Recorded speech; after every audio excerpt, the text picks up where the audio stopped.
Any important things that we should tell our audience about the speech from Sheikh Naim Qaseem? Sheikh Naim Qaseem, the most important thing he said today was that what's happening today is not just a continuation of aggression against Lebanon. It is a new aggression. It is a new attack with new aims and targets. They are aiming to destroy Lebanon as an entity. They are aiming to destroy everything that is still holding Lebanese people together, and they want to start this from South Lebanon.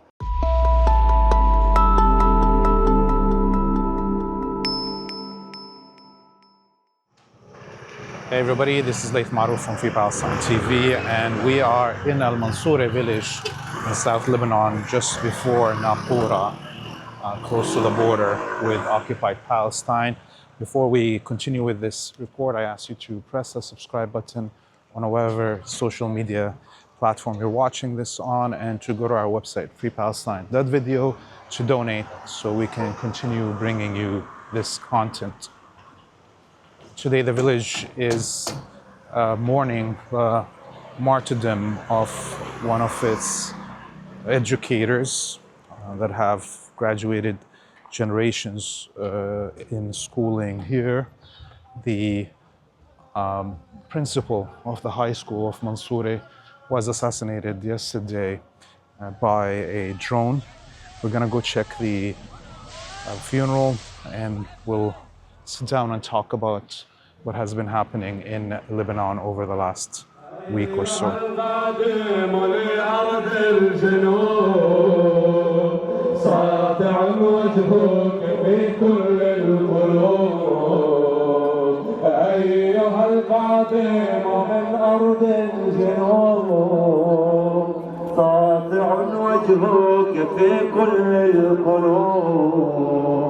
لم تزل تحفر مصرك الدروب لم تزل تحفر مصرك الدروب. بسم الله الرحمن الرحيم. ومن يتولى الله ورسوله والذين آمنوا فإن حزب الله هم الغالبون. صدق الله العلي العظيم. إلى القدس سلام. قسما بالله كتاب الله إن على العهد يا رسول الله.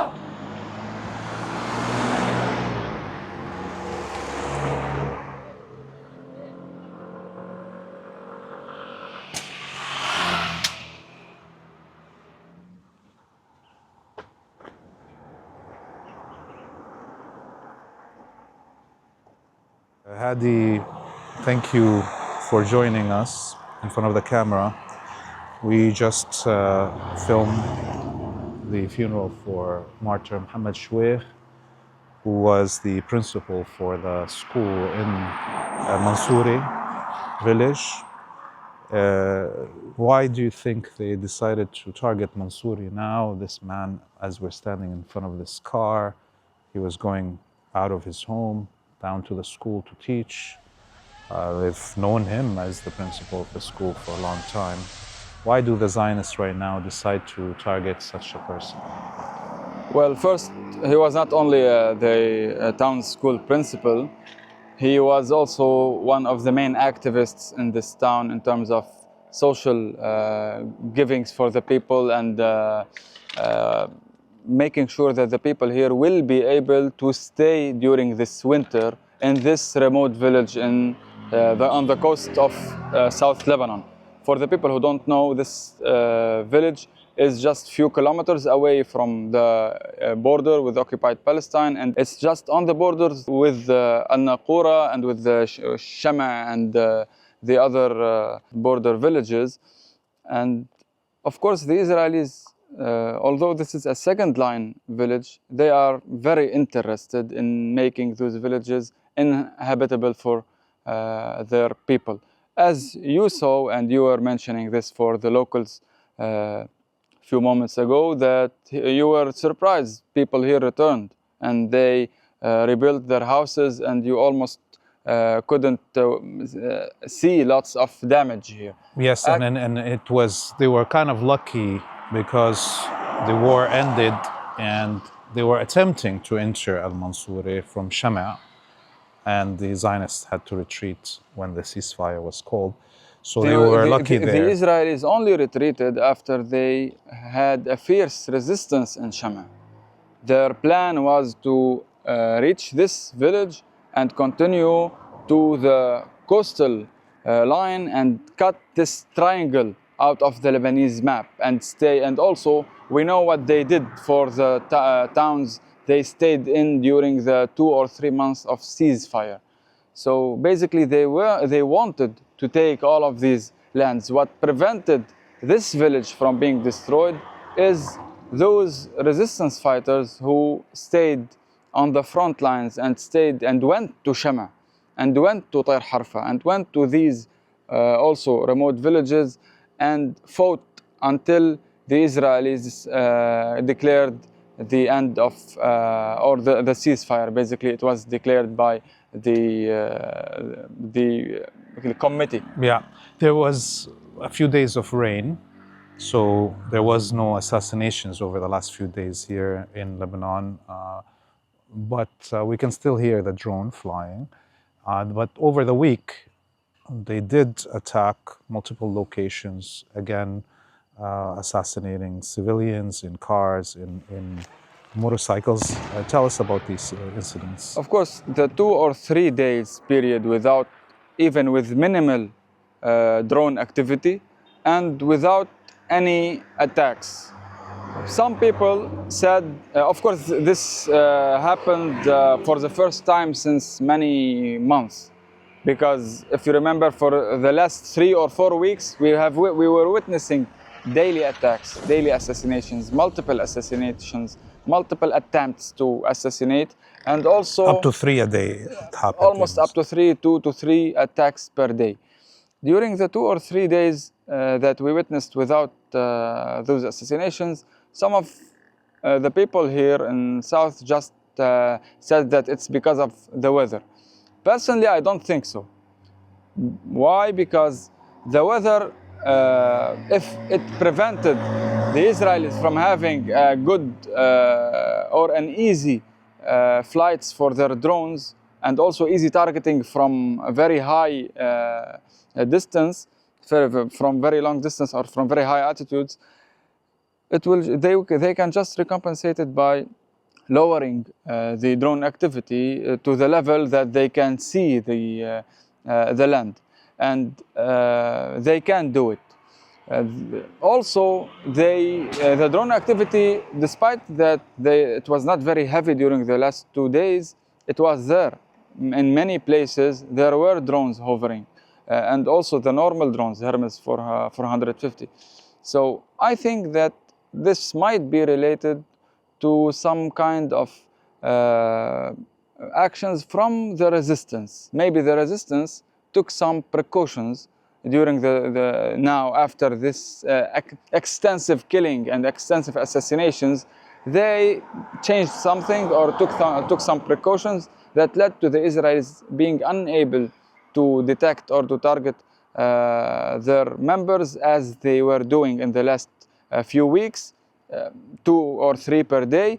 And maybe this is why they decided to target a school principal in a border or near the border village, who is known for everyone, who carries his cell phone with him, who goes to very known locations, to the school, to his house. He is living in Al-Mansuri. He is not from outside the village. He was not driving some truck or some, he was driving, this is his car. This is what was left of his car. You can see that it's broken into 2 pieces. He was a civilian and he was killed. And as I think, the Israelis just target whenever they cannot find a heavy target or someone, some member of the resistance who is prominent. They will just go for anybody. Go for everyone, and everyone here is a supporter for Hizbollah. Today was also the commemoration of the assassination of martyr Mohammad Afif, yes, the leader of Hezbollah's media bureau, who was assassinated a year ago around this time. there was a commemoration for him and a speech by Sheikh Sheikh Naim Naim. Qaseem. Any important things that we should tell our audience about the speech from Sheikh Naim Qaseem? Sheikh Naim Qaseem, the most important thing he said today was that what's happening today is not just a continuation of aggression against Lebanon. It is a new aggression. It is a new attack with new aims and targets. They are aiming to destroy Lebanon as an entity. They are aiming to destroy everything that is still holding Lebanese people together, and they want to start this from South Lebanon. But their aim is not only the people of South Lebanon or the people of the Beqaa Valley. They are aiming to destroy Lebanon as a country that was for 40 years a problem for the Zionist entity. So he called for the people of Lebanon, he called for also the authorities to have an important role in defending Lebanon against this attack, against this new aggression that is escalating day after day. And also it's worth mentioning that yesterday the Hebrew media published that the Security Committee, the Security Cabinet, decided that or basically sent to the War Cabinet that it is good to start or to launch several days of attacks against Lebanon, to attack some new targets or to do something against the people of Lebanon. This is what was said yesterday, and the people here read it. And people are expecting an escalation. Obviously, the Zionists, we've seen what they've done to Syria right now with Al-Jolani kissing the ring of the Zionists in Washington, D.C., and continuing on the path of breaking up Syria into a country that is unviable to continue. This is what they want to do in Lebanon. This is what they want to do in every Arabic country. This is what they want to do to every Muslim country. And of course, the resistance here, the leadership of the resistance knows what the enemy wants and will work accordingly to frustrate their plans. This is Laith Marouf with Hadi Hotait. You're still watching Free Palestine TV. I ask you to press the subscribe button on whatever social media platform you're watching this on, and to go to our website, freepalestine.video, to donate so we can continue bringing you this content. And until we see you next time, we bid you all a free Palestine and a free Lebanon.